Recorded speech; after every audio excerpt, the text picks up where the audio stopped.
Sarah était une femme ordinaire vivant dans une petite ville. Elle avait toujours été aimante et généreuse envers les autres. Sa vie semblait paisible et stable, mais tout a changé lorsqu'elle a perdu son emploi. La dureté du monde du travail l'a frappée de plein fouet. Après des mois de recherche, elle ne trouvait toujours rien et ses économies s'épuisaient rapidement. Les factures commençaient à s'accumuler sur la table, et elle se sentait de plus en plus désespérée. Chaque jour semblait plus lourd que le précédent, et la solitude pesait sur son cœur. Ses amis étaient occupés avec leur propre vie, et elle a commencé à se retirer socialement. Les nuits étaient les plus difficiles, avec des pensées noires l'assaillant. Elle se demandait pourquoi cela lui arrivait. Un soir, en se promenant, elle a croisé une église. Les lumières brillaient et des chants résonnaient. Curieux, elle a décidé d'entrer. À l'intérieur, une atmosphère chaleureuse l'a accueillie. Les membres de la congrégation étaient souriants et accueillants. Le pasteur prêchait sur l'espoir et la foi, et Sarah a été touchée par ses paroles réconfortantes. Elle a commencé à assister régulièrement au service, et la prière est devenue une source de réconfort pour elle. Elle s'est sentie moins seule dans sa lutte. Un dimanche, elle a partagé ses problèmes avec la congrégation. Les membres ont offert leur soutien inconditionnel. Peu à peu, elle a commencé à retrouver espoir et à prier pour un emploi chaque jour. Une nuit, elle a eu un rêve réconfortant où une voix lui disait de ne pas abandonner. Le lendemain, elle s'est réveillée pleine de détermination, a mis à jour son cheval et, un jour, elle a reçu un appel pour un entretien. Nerveuse mais déterminée, elle a prié pour la force et donné le meilleur d'elle-même. Quelques jours plus tard, la réponse est arrivée, elle avait obtenu le poste qu'elle convoitait. Remplie de gratitude, elle a remercié Dieu. Sa vie a commencé à s'améliorer progressivement. Elle a pu payer ses factures avec soulagement et a également commencé à donner de son temps à l'église. Elle a aidé à organiser des événements pour la communauté, et son cœur débordait de joie et de gratitude. Les relations qu'elle a nouées étaient précieuses. Un jour, un membre de l'église a partagé son histoire de lutte, et Sarah a été inspirée par son courage. Elle a réalisé que chacun avait ses propres défis et a commencé à témoigner de son parcours. Ces mots ont touché beaucoup de gens autour d'elle. Elle a formé un groupe de soutien pour ceux qui souffraient. Ensemble, ils ont prié, partagé et encouragé. La foi de Sarah était devenue contagieuse. Avec le temps, elle a vu des transformations autour d'elle, des vies changées grâce à sa détermination. Elle a compris que sa lutte avait un but et que Dieu l'avait guidée à travers ses épreuves. Sarah a commencé à écrire un blog sur son cheminement, partageant ses réflexions sur la foi et l'espoir.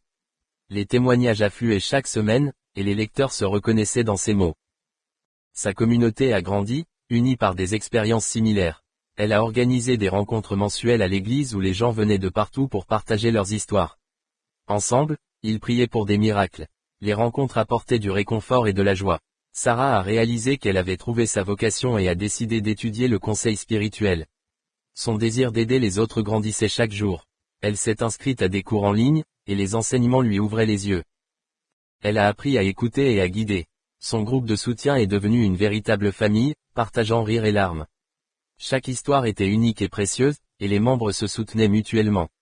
Sarah a commencé à mener des ateliers, partageant des outils pour faire face aux défis. La foi était au cœur de chaque rencontre. Un jour, un homme est venu avec un lourd fardeau, ayant perdu son emploi et sa famille. Sarah a écouté attentivement son histoire et a prié avec lui, lui offrant réconfort.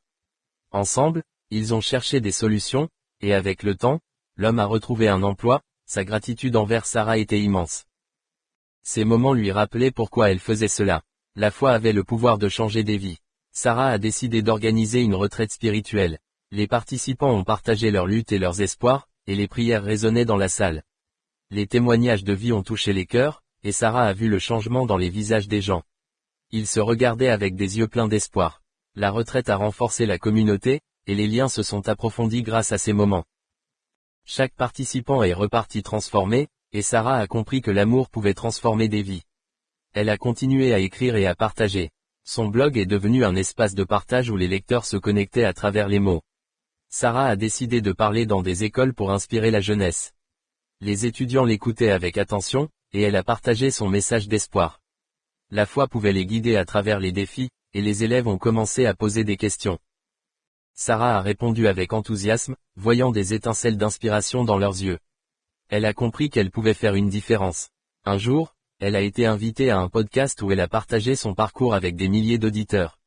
Les retours étaient incroyables, et les gens lui ont écrit pour la remercier. Sarah a réalisé l'ampleur de son impact et a continué à partager sa vision. Elle a créé des programmes en ligne où les participants pouvaient se connecter de partout, et elle a vu l'impact de la technologie. Les histoires de vie continuaient à s'entrelacer, et Sarah a décidé de créer un podcast pour donner une voix aux sans-voix. Les épisodes ont touché des milliers de personnes, et chaque épisode était une nouvelle exploration. Sarah a interviewé des personnes inspirantes, mettant en lumière des histoires de courage.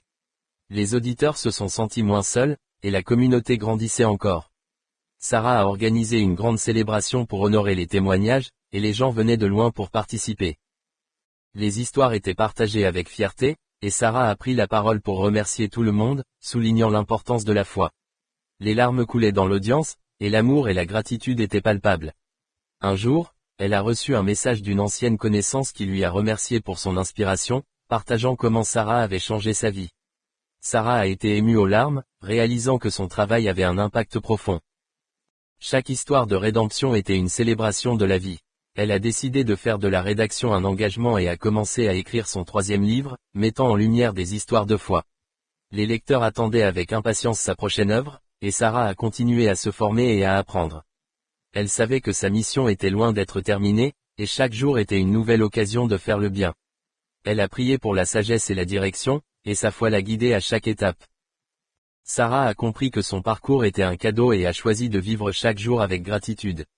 Son histoire était un témoignage de la bonté de Dieu, et elle a continué à inspirer d'autres à travers ses mots. La communauté qu'elle avait bâtie était forte et unie.